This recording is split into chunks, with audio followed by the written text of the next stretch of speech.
Rainbows, which means leprechauns, which means Scotland. Ireland. Ireland. But this is Africa. Africa, home of the gentle and grey African pachyderm. And not to confuse it with the Indian pachyderm, we look to the ears, Africans possessing larger than average ones. Ears. I'm talking about elephants. They live under constant threat of poachers, after them for the precious ivory in their tusks. The global black market in ivory thrives on ivory, used to make objects like ivory ashtrays, or an ivory chess set, or a handcrafted, personally monogrammed ivory pepper grinder. Shoehorn? Sorry? How about an ivory shoehorn? Yes, Terry. Actually, rhino ivory makes better shoehorns.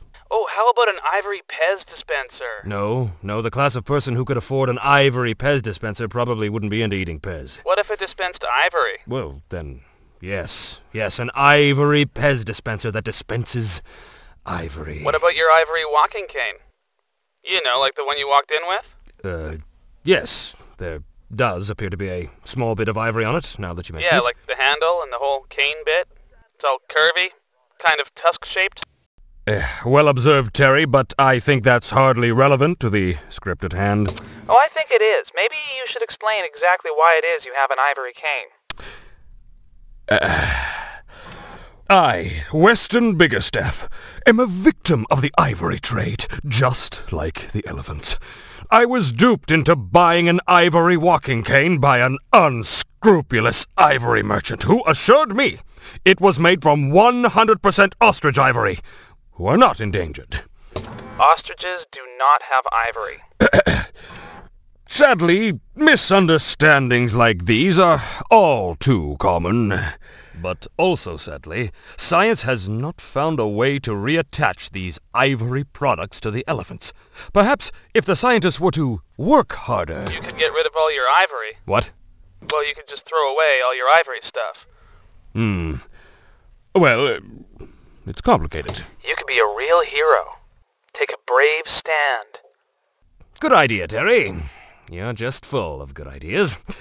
In the name of the elephants, I will spearhead a Stop the Ivory campaign and sell some of my ivory collection. And donate the proceeds to charity. Bravo, Terry. Another great idea. The World Wildlife Foundation can expect 8.2% of the profits from these sales. Because I love elephants. I think about them all the time. Just look at them. And it is sad that in certain countries, who shall remain nameless, elephant penises are chopped off, dried out, and ground up and sold as some sort of impotence remedy in Chinatown. $15 an ounce. And it doesn't even work. That's the real tragedy. That's unethical.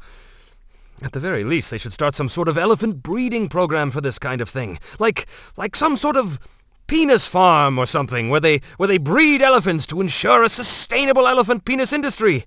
It's very simple. If you're going to chop their penises off, you have to find a way to also grow replacements. How are you going to breed them if you keep chopping their penises off? Good question. We would make them have sex first, and then chop their penises off. And with great ideas like these, there may yet be hope for the African elephant. And the Indian too, why not? So ends another day in nature, red in tooth and claw.